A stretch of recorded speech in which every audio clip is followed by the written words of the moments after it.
Shalom umat yang dikasihi Tuhan, damai sejahtera Allah penuhi hati kita semua. Tidak bisa bertobat.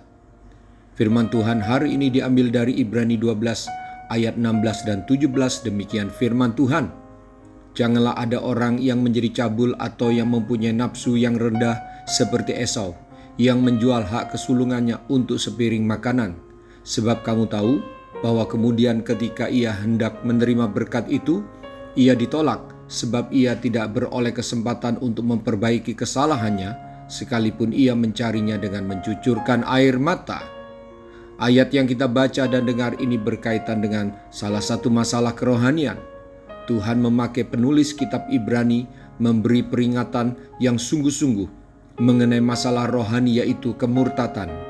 Diuraikan dalam kemurtatan itu akibat dari menjauhkan diri dari kasih karunia Allah, menolak kasih karunia Tuhan, serta menghina kasih karunia.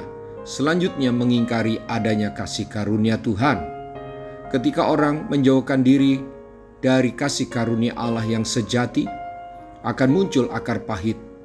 Akar pahit ini menghasilkan berbagai kecemaran, sehingga murtad, yaitu sikap menolak kasih karunia Allah yang pernah ia terima, serta menghinanya. Esau dipakai sebagai contoh untuk mempertegas betapa bahayanya seorang yang menghina kasih karunia Allah.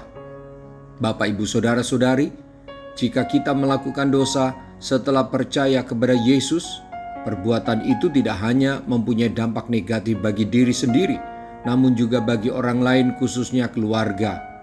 Karena itu perhatikanlah bagaimana kita hidup. Janganlah mengabaikan, meremehkan, bahkan menghina peringatan dan nasihat yang masih bisa kita terima. Peringatan dan nasihat itu bisa datang dari siapapun yang Tuhan pakai sebagai bentuk kasih karunia Tuhan atas kita.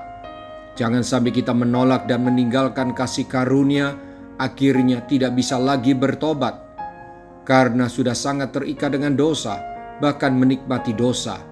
Itulah yang disebut hidup dalam dosa, dan akan sampai pada suatu saat tidak mungkin atau tidak mau bertobat.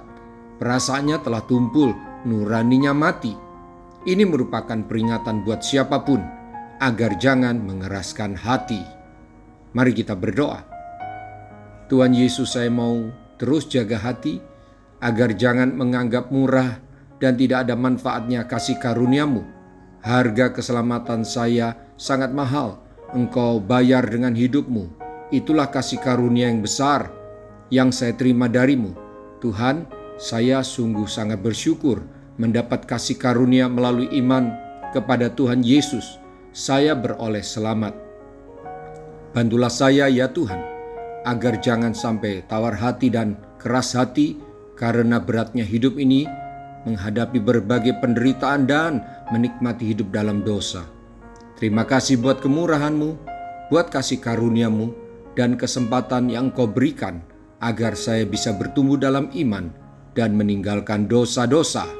Dalam nama Tuhan Yesus, haleluya, amin. Sampai jumpa besok dengan suara gembala, firman Allah yang hidup. Tuhan Yesus memberkati.